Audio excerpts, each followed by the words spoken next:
ببینین عمو جان، ملاحظه بفرمایید. با دشمنش هم آدم این کار نمیکنه. بگو عیناً همون چیزایی که برای من گفتی برای بزرگ آقام بگو. چی بگم آخه؟ چی بگم چیه؟ مگه نگفتی تهدید کرده یه شب که من خوابیدم با هم همین کارو میکنه؟ مگه نگفتی گفته من داغ این بچه رو میذارم به دل مادرش؟ گفته یا نگفته؟ بله آقا گفتن. ملاحظه میکنین؟ معلوم نیست اگه من دم دستش بودم میخواست چیکار کنه. الان لابد منم مثل یکی از این لباسا پاره پوره افتاده بودم یه گوشه‌ای.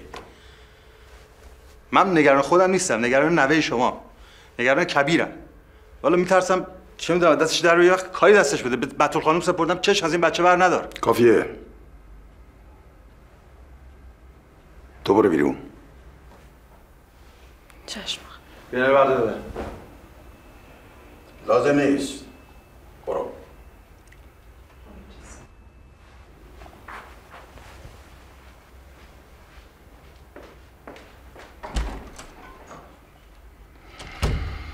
توتی هرزه دهن هنوز یاد نگرفته نباید اسرار خاندان و جلو غیر به لخ از کلفت نوکر فاش کرد.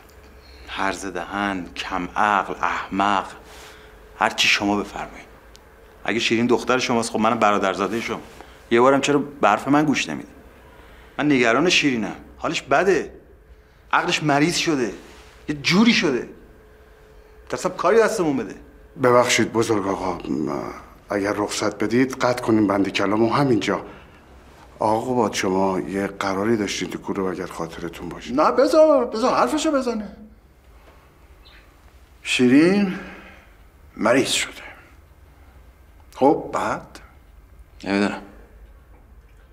عقلش ولی مثل که مریضه. بعدش دیگه نمیدونم.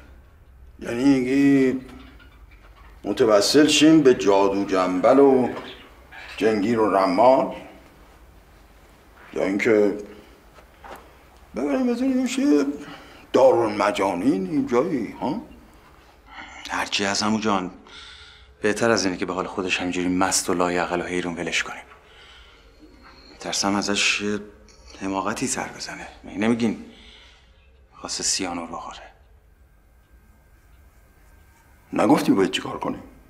جادو جنبل و اینا که مزخرفه، ولی شاید بد نباشه اگه یه جایی باشه اقلا یه دکتری، حکیم دوایی، چیزی نسخه‌ای بپیچه. شاید یه مدت بخواد بگه اصلا دور باشه براش بهتره. بالاخره یکی تنش مریضه میبرنش بیمارستان، یکم عقلش مریضه خب میبرنش تیمارستان. باریکالله خوش آمد. الحق که خون دیوان سالار تو رگاته.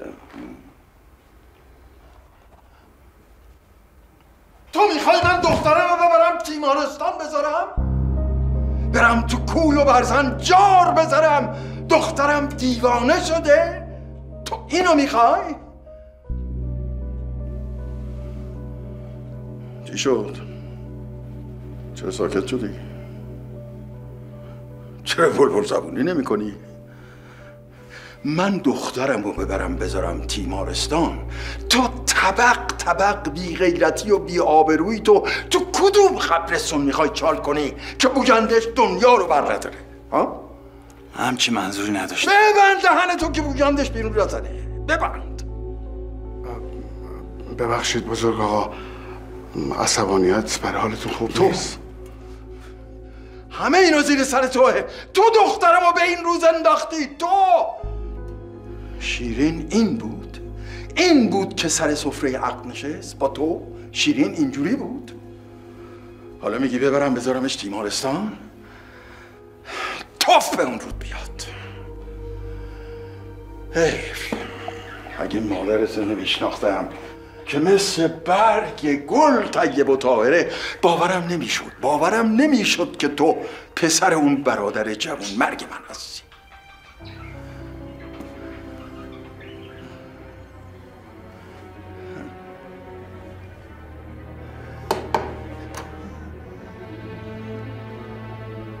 برو گم شو.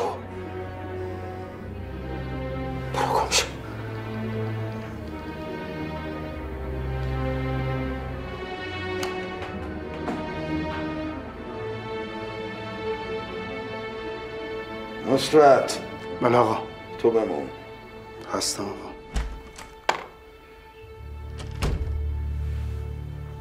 میخوام این دختر اکرمو با تیپا بندازیش بیرون. امر شماست آقا، ولی این دختره شاهد قتل بوده. بره بیرون ممکنه یه دهن لقیایی بکنه در مورد شیرین خانم. البته آقا اگر شما بخواین میتونم صداشو برای همیشه. نه نه نه نه نه صلاح نیست. خونریزی بسه. اما 4 قبض مراقبش باش تا بعد ببینم چی کار میتونم بکنم. هرچی شما بگید آقا. برو.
عرق بیدمش آرومت میکنه.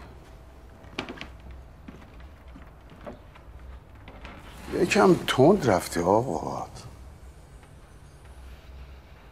تا اونجایی که خبر دارم پیشتری ها با بزرگ آقا از این شهر و شورا نداشتی.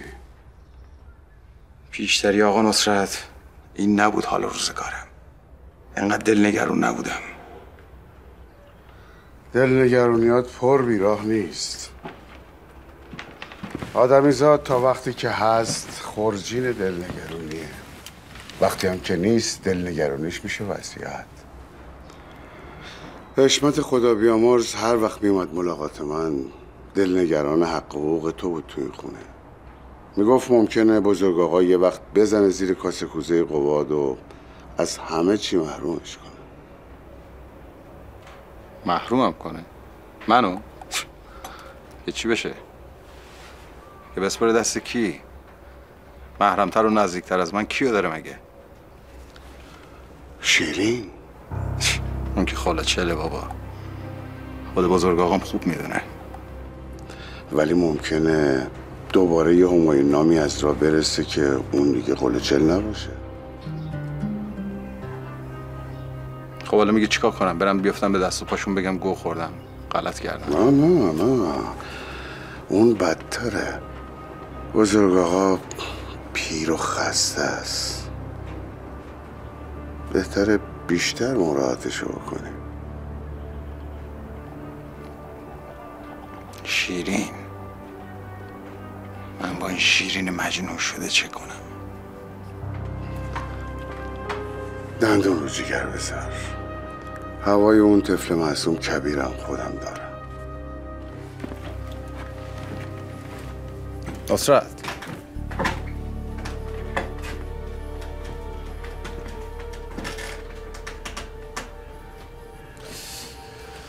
حشمت خدا بیامرز اگه پاپه این بود ما به یه آلاف علوفی برسیم چه بدونم، شاید میخواسته از این نمد کلاهی هم نصیب خودش بشه. تو چی؟ تو دنبال چی؟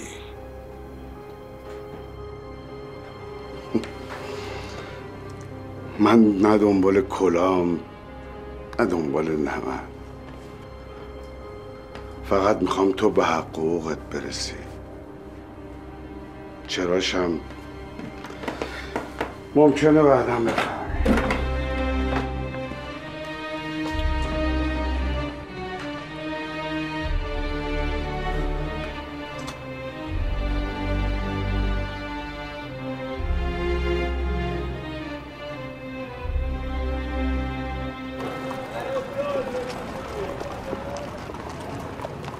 خاموش. بی حرکت بمان. فرمان بردارم، اما مقصود چیست؟ دستمالی که آنقدر نزد من گرامی بود و من آن را به تو دادم، تو آن را به کاسیو دادی. نه به جان خودم و به رستگاری او هم. پی او بفرستید و از خود او بپرسید. جان شیرینم، سوگند دروغ نخور. تو در بستر مرگی. ولی همینک نباید بمیرم. چرا همکنون؟ پس به آسانی به گناهان خود اعتراف کن. اگر نکته به نکته منکر آن شوی و سوگند بخوری، باز نمیتوانی آن یقین نیرومند را که در من میخروشد مرتفع سازی یا رفع کنی. تو در آستانه مرگی. پس خدا خودش به من رحم کند. خیلی گند زدم امشب، نه؟ دیگه خودزنی نکن. گند واسه زیاده. حواست جمع نبود. تو رول نبودی. فقط داشتی از بیرون دیالوگار تون میگفتی. دیشب که قلفتی تیکه رو یادم رفت. دختر سوفلوره هم که انگار چرت میزد. افتضاح شد. تئاتر دیگه. زنده است. پیش میاد. نه دیگه پیش نمیاد.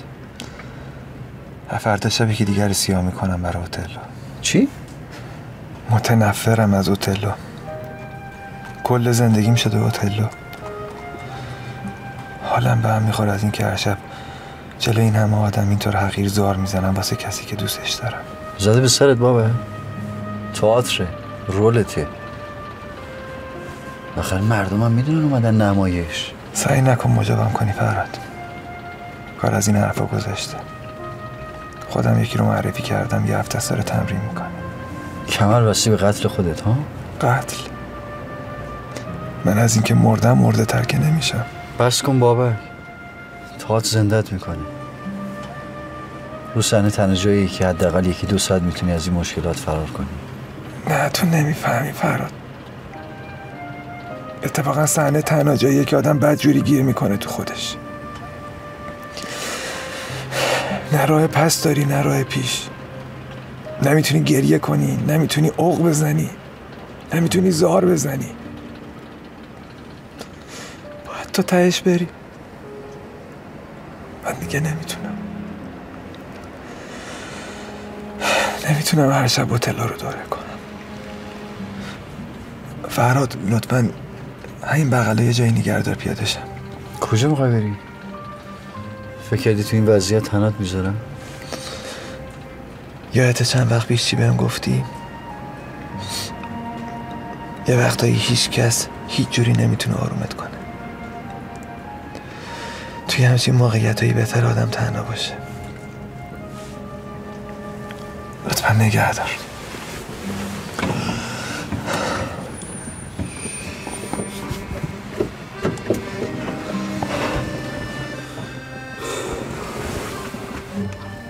رفیق مراقب خودت باش.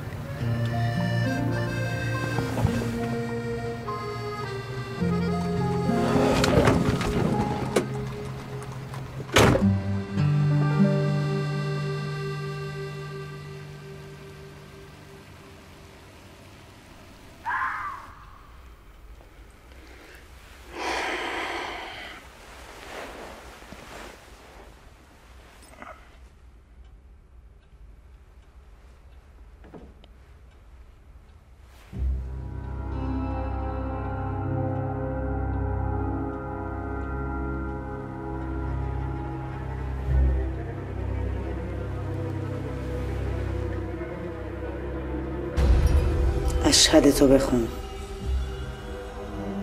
تو هم پرستار قلابی هستی؟ اینجا دیگه آخر خطه. لطف بزرگی میکنی در حقم. تمومش کن. جونم در ازای جونت. هستی یا نه؟ به نفعتی که باشی.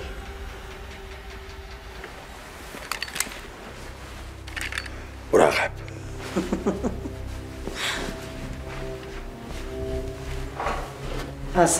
عصا تو بگیر. برو.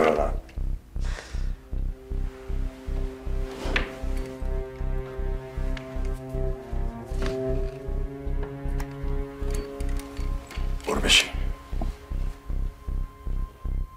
گفتم برو به تو مرگ.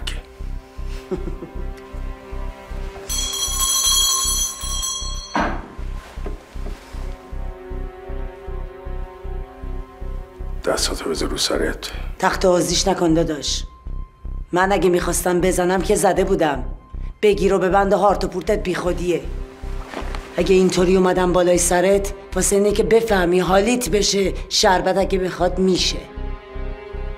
اما نخواستم در ازای جونم.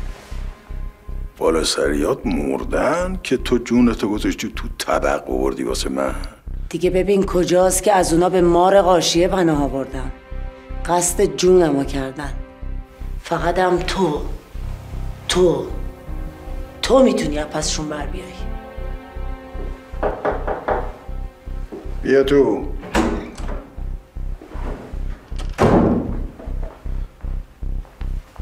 این کی آقا؟ این همون پرستار قلابی است که قصد جونمو کرده بود. اینجا چی کار میکنه؟ از تو باید پرسید و از این یه مشت نگهبان لش بی خاصیت بی غیرت که ولوان تو این خونه. اوه شلوغش نکن. هیچ دیوار و خندق و نگهبان و نوچه‌ای نیست که بتونه راه شربت رو سد کنه. سگ و زیادی گشنه نگهش داری همه چی میخوره، حتی خورش سیانور. آقا اینم جزه داره دسته یه که حشمتو به نامردی زدن. بی شرف. صبر کن. اون به ما پناه آورده. همین الان میتونست بزنه اما خودش نزد. ببینم تو دم و دستگاه اون آقا والا سرات یه مرد نبود که تو رو اجیر کردن واسه تموم کردن کار من؟ بود، اما کینه من از تو مثنوی 70 من کاغذ بزرگ آقا. دست تو بو خون تقی رفتو میده. تقی خدا بیامرزتش. خاطرمو میخواست از خیلی وقت پیشا. کار از خاطرخواهی گذشته بود. سیغش بودم 1 سال و 3 ماه. وعده کرده بودیم یا علی مدد به چاک جده پابوس و دخیل و توبه و خلاص. ولی جونشو داد پای گرو کشی تو بهبودی. من شدم بیوه بی ارث و میراث. آش نخورده و دهن سوخته. ارث و میراث هم چی بود؟ من خاطر خودشو میخواستم. معرکه گرفتیم وسط؟ تاشو بگو. تاشو گفتم قبل‌تر از اینا. بهبودی میخواد خون منو بریزه. لابد به خیالش فکر میکنه میخوام خبرچینی کنم واسه شما بگم کی به کی بوده. والا بگو ببینم کی به کی بوده. همون دادی دیگه. بزرگ آقا حرفی نمیزنه که بزنه زیرش. از حالا زیر سایه منی. بگو. اونا به خیالشون من سر و ته جملگی فقط یه بهبودی رو میدونم. غافل از اینکه پته پوتشون دست منه. گوش وایسادم همه رو شنفتم. اینا اندونه درشتشون. بهبودی، اون یارو ساحلی، یه یارو الواته تیموری با یه چاق مسمسور شیروانی.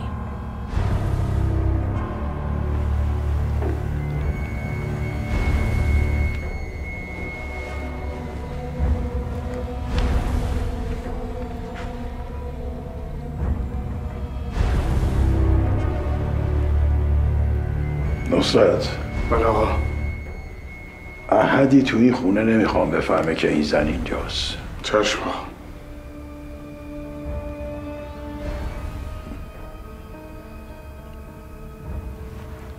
از حالا تحت حمایت منی. تا کی؟ بستگی به خودت داره. باریافت.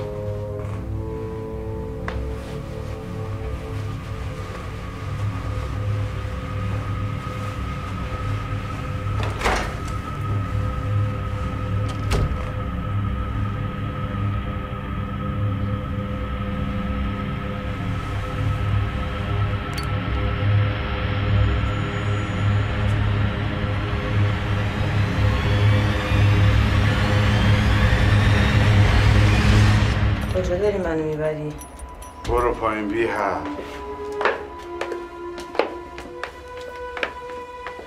سمت چپ.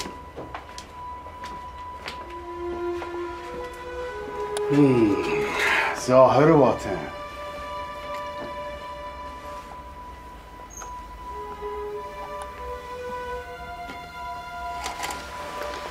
خوبه. بالاتون رو دیدیم، پایینتون هم دیدیم. خوبه مگز گفتن مگز. اگه میگفتن بگز دیگه چیکار میکرد؟ از کی تا حالا پیاز قاطی میوه شده؟ همینجا میمونی، صدات هم در نمیاد، به نفع خودته. خونه پر از آدمه، کافیه یکیشون بو ببره یه غریبه اینجاست، اونم یکی از قومش تو. اون وقتی که خبر درس پیدا کنه و فاتحه. به جای این افاظات جوجو بلغورید برو یا آبدوقی چیزی ورد بیا کوف کنیم. امر دیگه ای نداری سرکار لیه بانو تیتیش تتیش. برو باباتو مسخره کن. خوش بگذره.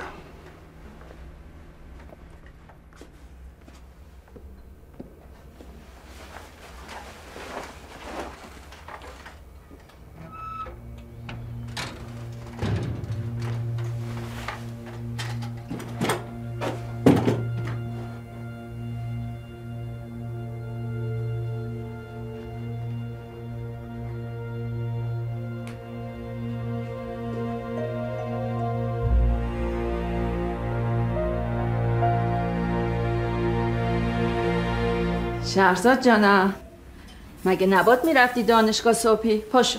خانم جون شما چیکار به من دارین؟ نمیخوام برم امروز. حوصله ندارم. شدم ننه حسن کچل. صبح سیب بچینم تا دم در تا خانم از این بیت الاحزان بیاد بیرون. پاشو بیا چاییت یخ کرد. به سلامتی داری میری اداره آقا هوشنگ؟ با عزتون خانم جون. بالاخره شهربانیه دیگه. صبح زود باید بریم سر کار مردم رو راه بندازیم. خدا رحمت کنه آقا جمشید، همیشه میگفت کار نیست که مهمه، حلال حرومی پولشه که مهمه. احسن. اینو من آویزه گوشم میکنم، یکی این گوش یکی این گوش. هرچند چه کاری از کار ما شهربانیچیا حلال‌تر، کار مردم رو میندازیم دیگه. ولی باورتون نمیشه چه آدمایی مراجعه میکنن به من پیشنهاد رشوه میدن اونجا. ولی من قبول نمیکنم که من اهل این حرفا نیستم. خانم جون این هوشنگ شما رو هم کله سحری زابرا کرد. مادر جون من این شبا خواب ندارم که زابرا بشم. صبح پا شدم سیمین راهی کنم مدرسه. خانم جون من به همیرا هم گفتم با عزتون ما از امشب دیگه بریم منزل خودمون. خیلی زحمت دادیم بهتون این مدت. چه زحمتی رحمت بود. یه نکته دیگه هم می‌خواستم بگم در باب رستوران. الان وقتش نیست هوشنگ خان. قرارگردو بخور چایتون. میدونم چی می‌خوایم بگین. ان شاءالله به وقتش. اجازه بدیم با بزرگ آقا یه شور و مشورتی بکنیم. حق همیرا جون سر جاش. بیا این حرفا رو زدی الان خانم جون حالا فکر کنم واسه حق و حقوقم دندون تیز کردم. نه به جان عزیزتون خانم جون، من فقط منظورم این بودش که درست نیست این همه مدت رستوران تعطیل باشه. خب مردم چی میگن؟ نمیگن این دامادشون بی‌عرضه است؟ اگه ام بفرمایید می‌خواستم بگم من امروز عصر که از اداره میام برم کرکره مغازه رو بکشم بالا. درست نیست دیگه این آشپزا و گارسونا این همه مدت پا در هوا باشن، نه؟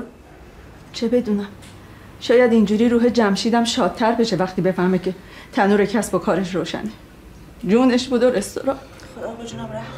خدا به همراهتون. خیلی ممنون خانم جون. آخه تو رستوران داری بلدی الکی میری زیر بار مسئولیت. بیا مادر. ممنون خانم جون من نمیخورم همین چای. وای مادر اینقدر به روزی خدا اخ و پیف پیف نکن قهرش میاد.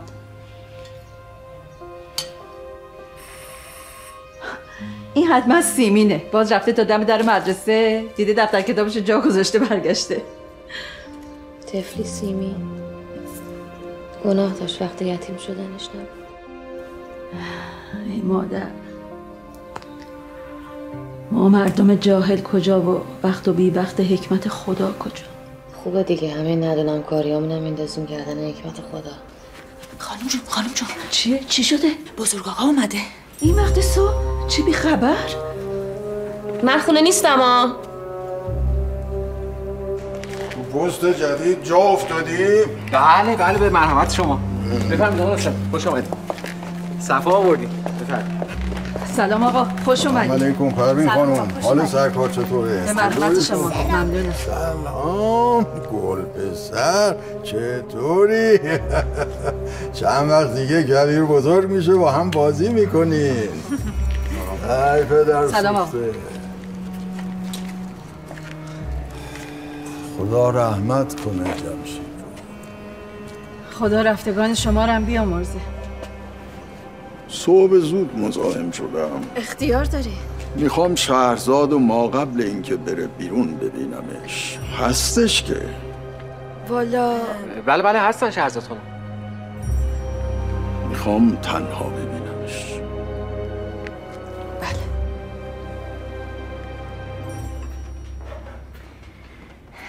بفرمایید آقا.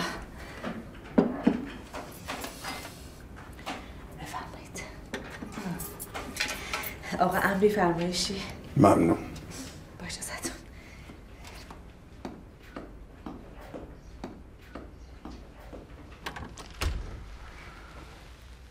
خیلی پیش از اینا میخواستم باهات حرف بزنم، اما فوت جمشید خدا بیامرز مانع شد. منو ببخشید، من 1 ساعت دیگه کلاس دارم، دیرمه. اگه ممکنه بذارین یه وقت دیگه. بشین دختر جون، بشین. هرچی هم از من دل آزرده باشی، من الان مهمونتم. میتونستم اعزارت کنم به امارت، اما گفتم مهمونت بشم که به قاعده مهمونداری یکم صبورتر بشی. تو مختاری، هر چی دلت میخواد بگی. نه چون پدرت فوت کرده یا چون من باعث متارکتون شدم یا جدایی از پسرت. نه اینا نیست.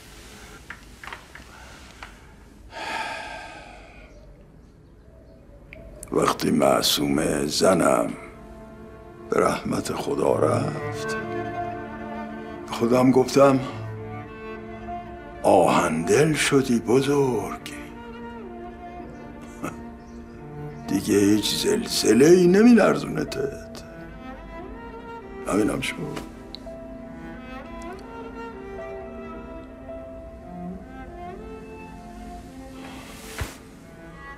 تا روزی که جمشید دخترش فرستاد که سوزنای منو بزنه، از اون روز همه چی یه جور دیگه شد. میفهمی چی میخوام بگم؟ نه متاسفانه. همون بهتر که نمیفهمی. نبایدم بفهمی. یه اسراری هست تو زندگی که بهتره آدم با خودش به گور ببره تا افشاش کنه. اگه من 40 سال دیرتر به دنیا اومده بودم، 40 سال دیرتر تو همین شهر،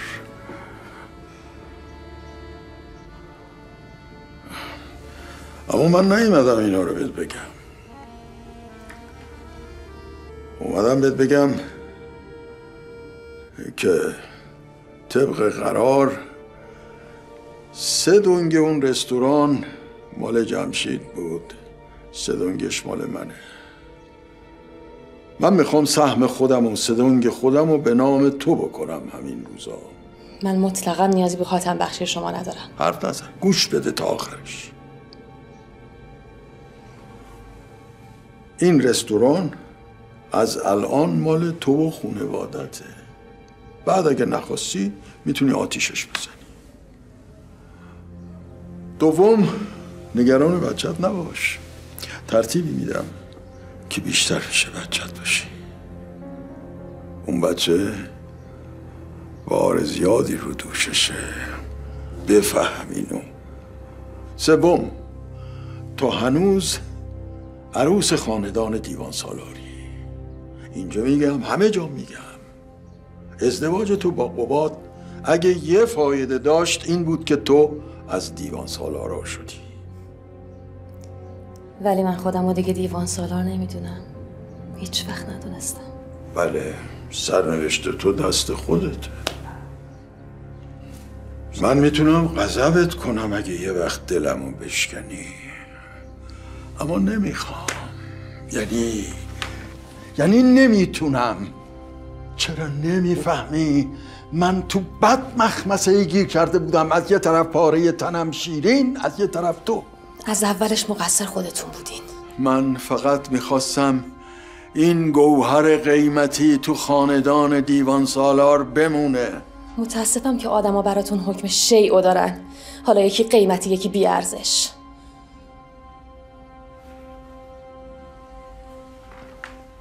تو نمیخوای با 2 کلوم حرف خوب ولو نمایشی و زبونی دل این پیرمرد رو خوش کنی؟ دروغ بگم بهتون؟ نگو که هیچ وقت دروغ نگفتی، چون باورم نمیشه، مخصوصاً به قباد. وگرنه این دستمال دست پسر هاشم چه میکرد؟ و این عکس‌ها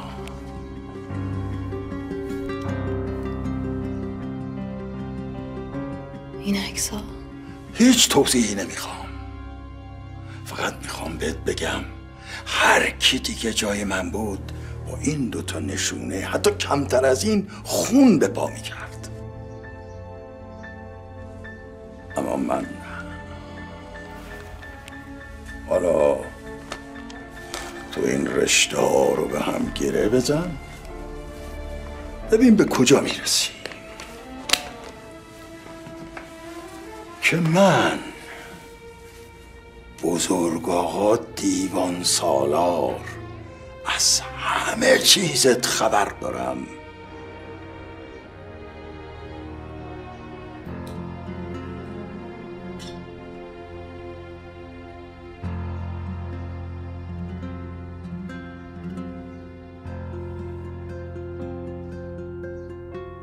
لازم بود باهات حرف بزنم.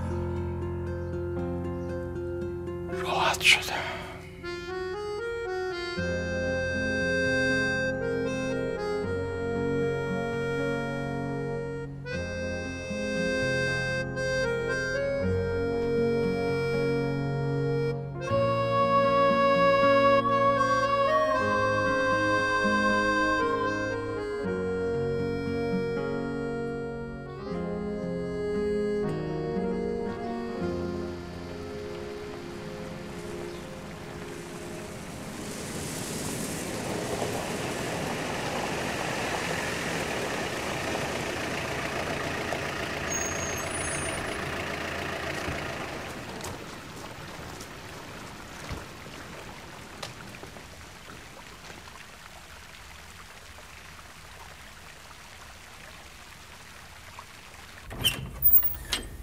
سلام آقا.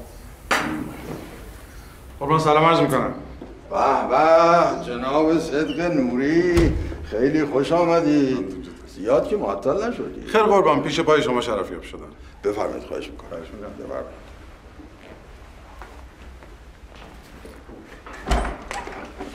خواهش میکنم. نه بفرمایید. ببخشید. میام. بده منم کیف. میارم. نه لازم نیست تو بیای. کسی مزاحم نشه. تلفن هیچی. کباب چای در برم. چاش شما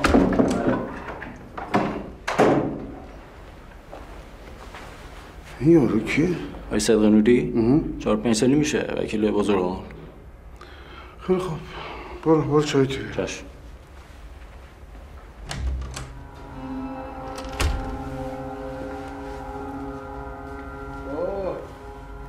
چه خبر از اوضاع جاری مملکت جناب وکیل؟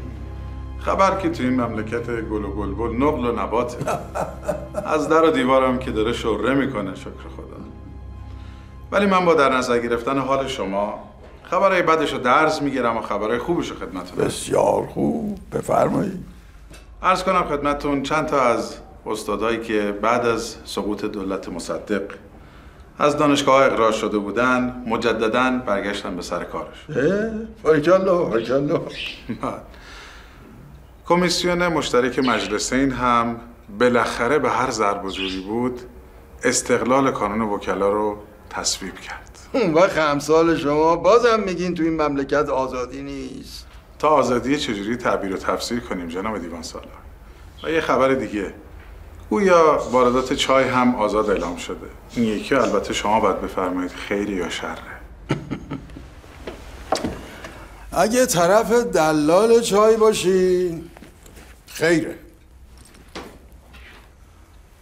اما اگه طرف چایکار وطنی باشی البته شر.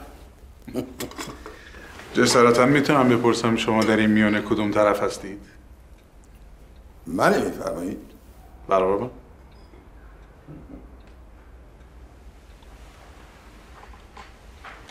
جناب وکیل، متشکرم. من دیگه فرصتی برای بازی تو زمین خیر و شر این دنیا برام نمونده. حکم فتیله نیمسوزی رو دارم که داره پت پت میکنه تا خاموش. دورت جونتون قربان. شما حالا بدهکارید به این دنیا. اینا دیگه تعارف. رنگ رخسار خبر میدهد از سر ضمیر. برای همین مزاحم جناب عالی شدم که یک وصیت‌نامه جدید برام تنظیم بفرمایید. میخوام کل اموال منقول و غیر منقولم به نام تنها دخترم شیرین دیوان سالار بشه. کل اموال؟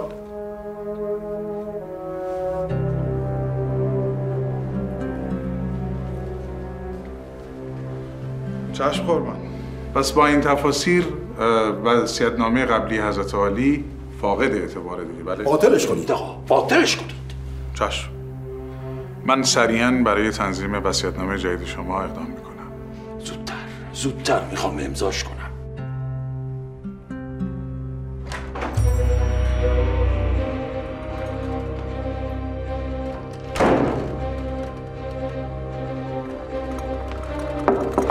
بیا تو.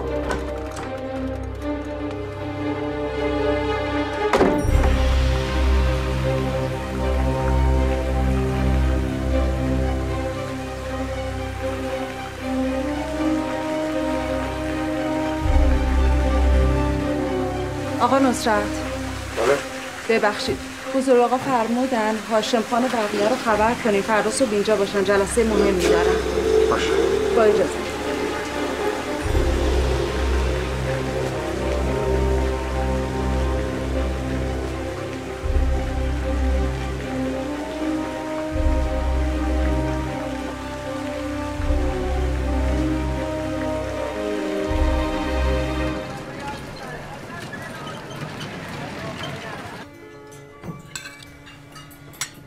این چه رستورانی منو آوردی با این غذای مزخرفش؟ آی گارسون بیا اینجا ببینم. این خورش بادمجونه؟ با ذره بینم نمیشه 2000 گوش پیدا کرد توش. برنجتون هم که شفته پلوه. چی شد آقا؟ 1 ساعت من یه لیوان آب خواستم. تو بلوا میکنی آقا؟ من میخوام با صاحب اینجا حرف بزنم. منم صاحبش، بفهمید. کلاهبرداریه مگه آقا؟ این چیه داری میدی دست مشتری؟ غذا به این خوبی چه اشکالی داره؟ خوبه. اما برای اینکه سگ بخوره خوبه. ببخشید زورتون که نکردن. دوست ندارید تشریف برین یه جای دیگه. یعنی همینه که هست. شما دفعه اول اینجا تشریف میارین وگرنه رستوران ما معروفه. بله لابد به بدمزگی و کلاهبرداری. چطور همه دارن میخورن دوست دارن به چهچه میکنن، فقط شما یه دونه نازک نارنجی هستی این وسط؟ غذا به این خوبی بده آقا؟ دروغ میگن؟ بله آقا دروغ میگیم. این چه ورزشه؟ ما اگه حرف نمیزنیم به احترام خدا بیامرز آقا جمشیده. خدا رحمت کنه آقا جمشیده. چقدر مردم دار بود خدا بیامرز. اینطوری پیش برید 2 روز دیگه فاتحه‌تون رو بخونید. واقعا این چیه که به جای غذا دارید میدین مردم؟ تو چرا اینجا گرفتی خوابیدی؟ خونه خاله است مگه اینجا؟ بابا یکم به فکر مردم باشید آخه. من چند بار به شما گفتم کیفیت غذاتون رو ببرین بالا. چند بار گفتم نگفتم؟ بله گفتید. نگفتم؟ بله گفتید. میگم گوش نمیکنن دیگه. بابا تن اون مرحوم اینقدر تو گور نلرزونید. آبرو منم نبرید. برای چی واسطه اینجا؟ برو به کارت برس. کمی به فکر مردم باشید بابا. میبینید آخه. شما کجا میری؟ ما دارم غذا میبرم برای مشتری. چرا واسه من نگاه میکنی؟ ببر دیگه. چشم. آقای مرتضوی یه قطعه شاد و مفرح بزنید مردم لذت ببرن.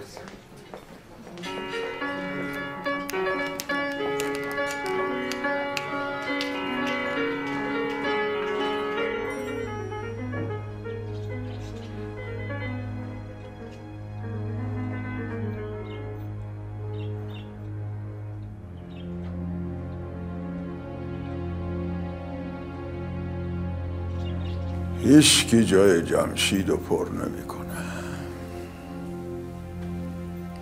جوری به من وفادار بود که من مثلشو ندیدم تا حالا.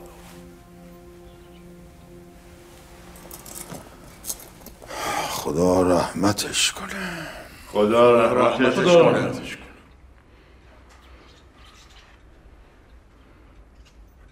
از حالا به بعد خونوادش مثل ناموس خودمه.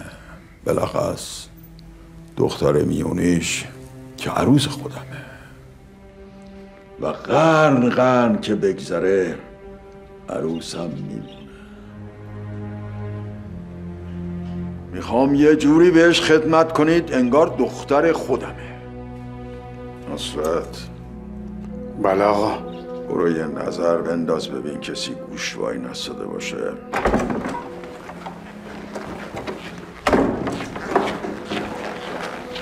چه خبره؟ جلسه است. میدونم. پس من اینجا چیکار میکنم؟ تو برو بالا، من بعداً برات توضیح میدم. شروعشو در آوردین ها. من بچه نیستم. گفتم بعداً برات توضیح میدم. برو. بچه که نیستم.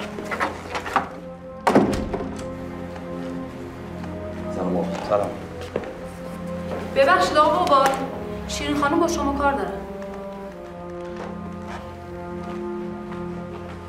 این که میگن صوفی عبدالوقت باشد ای پسر، شاید یه معنی شد و احوال فعلی ماست. وقت و مجال یه سلسله تصفیه حسابا رسیده. کمپ یکونی در راهه. قرار از آسمون خون بباره. قرار این خاک خیس بشه از خون اشقیا. و بانی همه اینا منم. بزرگ آقا دیوان سالار به کمک همه شما. بشینید. هاشم اونجا بشین. بشینید. بشین اونجا. بشینید اونجا.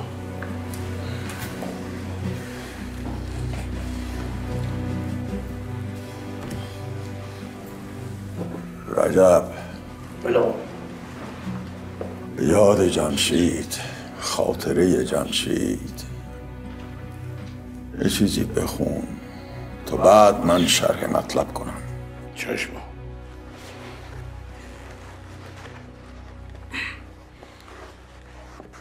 گریه را به مستی بهانه کردم، سیل خون به دامان روانه کردم، دلم خموشیم چرا،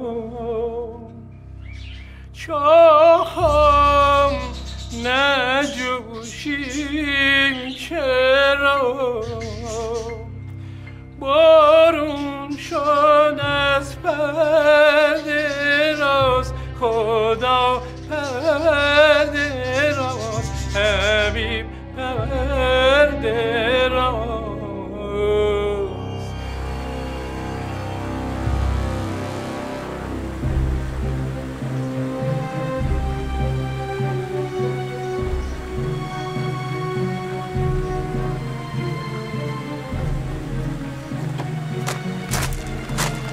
خلوت کردی آقا با اینطوری هست دیگه. خرمگس مرکه فقط انگار ما بودیم. چه خبره؟ ما نامحرم شدیم؟ توی تازه از راه رسیده باید اون تو باشیم. من که از رگ و پی این خونم باید بمونم پشت در. بزرگ آقا حساب کتاب سرش میشه، همیشه جلوشو بهتر از بغلش میبینه. لابد صلاح ندیده شما درگیر ماجرایی بشه که ممکنه جونتو به خطر بندازه. به هر حال آدم عاقل همه تخم‌مرغاشو توی سبد نمیچینه. خدایی نکرده اگر آسیبی به شما برسه، اون وقت کی میخواد میراثدار این فامیل بزرگ بشه؟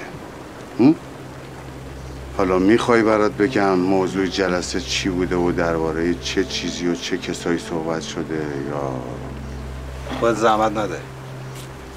اصلا به من چه مربوطه؟ خودش میدونه و شماها. من خودم کلی کار زندگی دارم.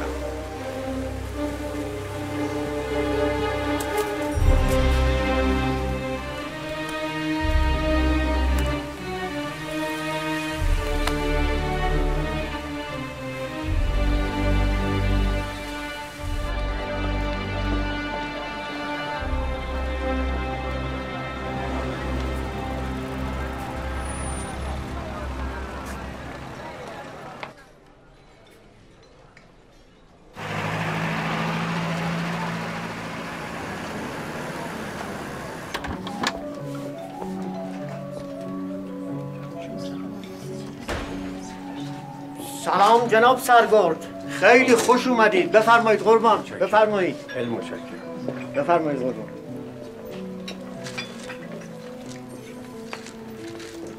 بفرمایید قربان. سلام قربان. متشکرم. بفرمایید. چی میل دارین قربان؟ من یه فنجان چای لطفا. بله. من فعلا چیزی نمیخورم. بله. راستش چند دقیقه قبل از اینکه شما برسید داشتم به این فکر میکردم که نکنه منصرف شده باشید. تو سن سالی که من دارم آدم دیر تصمیم میگیره، اما وقتی گرفت دیگه عقب گرد و عقب نشینی نداره. این تمام اون اسناد و مدارک مخفیه که بیشتر گفتم. من برای به دست آوردن هر کدوم از اینا گاهی تا خود مرگ رفتم و برگشتم. حالا عمر من انگار خلاصه میشه تو همین یک کیف و همین کاغذپاره ها. توی این مدارک فساد ناشی از همنشینی، پول و قدرت، معامله های جعلی، پول های کلان دوستی، مقتول های بینامونشان و قتل های بی سر و صدا. قربان اینم چای سفارشی با دارچین و هل و گلاب. نوش جان. ممنونم. بفرمایید. من میتونم با این همه مدارک تا سالها شبنامه در بیارم، طوری که لرزه بندازه به تن هر کسی که میخوندش. این دیگه کیمیای قلم شماست که طلا بسازین از این مثل ناقابل من. گرچه نمیدونم این کار چقدر میتونه فایده داشته باشه. فایدهش تو همین افشای حقیقته. قرار نیست چقل قمری بشه. بعد 28 مرداد این اولین روزیه که احساس میکنم واقعا زندم. شوق غریبی دارم برای این کار. حتی با یه چاپخونه ای هم صحبت کردم. آدم مطمئنیه، کلش مثل من و شما بوی قرمه سبزی میده. آماده است برای اینجور کارا. میتردید گوشمالی سختی برای مرتکبین این کار تدارک میبینن. البته اگه دستشون برسه به اون مرتکبین. منو که راحت پیدا میکنن. تمام سعیم اینه که دستشون به شما نرسه. مرغ بارون دیده هراسی از طوفان نداره سرگرد. نگران نباشید. منم مثل شما پای مدارک ایستادم، پای هر بد و خوبی که ممکنه برای منم داشته باشه. این کار برای من مثل پاره کردن زنجیری که راه تنفسمو بسته. تا قبل از این میترسیدم از مرگ. فکر میکردم کار ناتمامی تو این دنیا دارم، اما حالا آروم شده دلم، سبک شدم. میفهمید؟ این نوشته جدای اون اسناد پیش شما به امانت باشه. برای شما نوشتم. فرصت کردید یه نگاهی بهش بکنید. خب بهتره تا یه خبرچی ما رو ندیده من برم.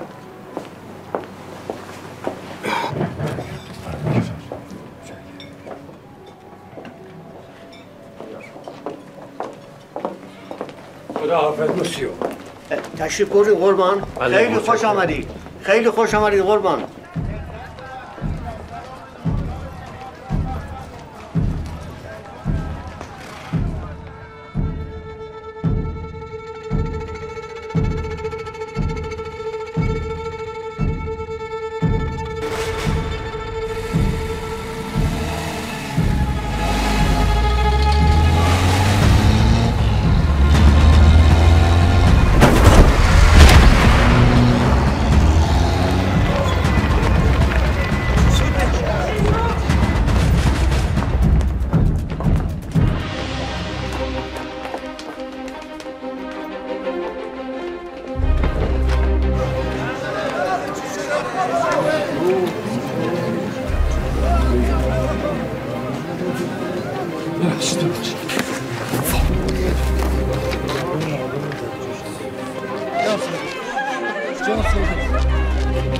سرگار یکی آمبولانس خبر کنه.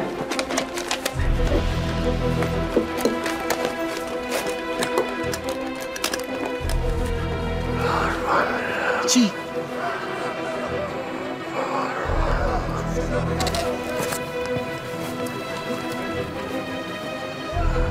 مگه نمیگم یکی آمبولانس خبر کنه؟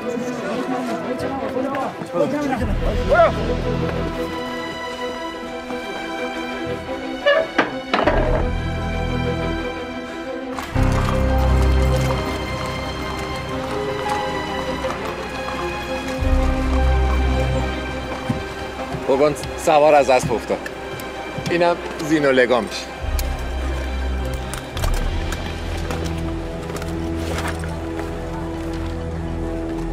حرفی درجاتو تبریک میگم سرگرد. متشکرم قربان. را بیفت.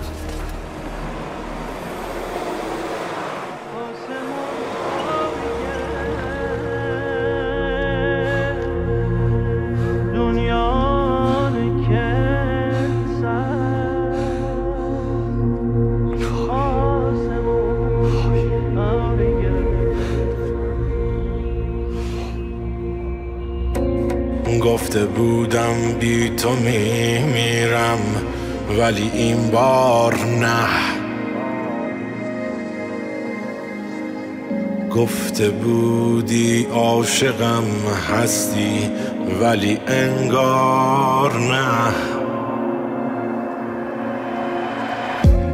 هرچه گویی دوستت دارم جز تکرار نیست. خوب نمیگیرم به این تکرار توتیوار نه. تا که پابندت شوم از خویش میرانی مرا. دوست دارم همدمت باشم ولی سربار نه. قصد رفتن کرده ای تا باز هم گویم بمان. بار دیگر میکنم خواهش ولی اصرار نه. گه مرا بز میزنی گه باز پیشم میکشی. آنچه دستت دادم نامش دل از افسار نه.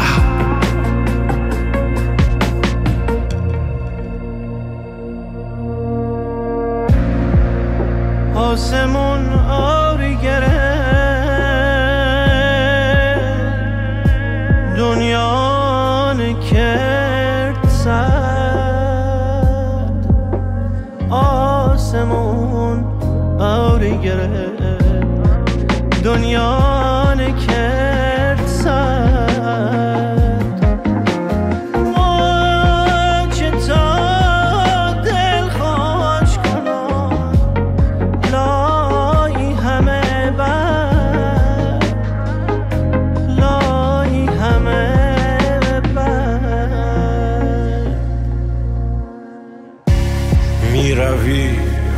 خودت هم خوب میدانی عزیز. میکنی گاهی فراموشم ولی انکار نه. سخت میگیری به من با این همه از دست تو. میشوم دلگیر شاید نازنین بیزار نه. گه مرا بز میزنی گه باز پیشم میکشی. آنچه دستت دادم نامش دل از افسار نه.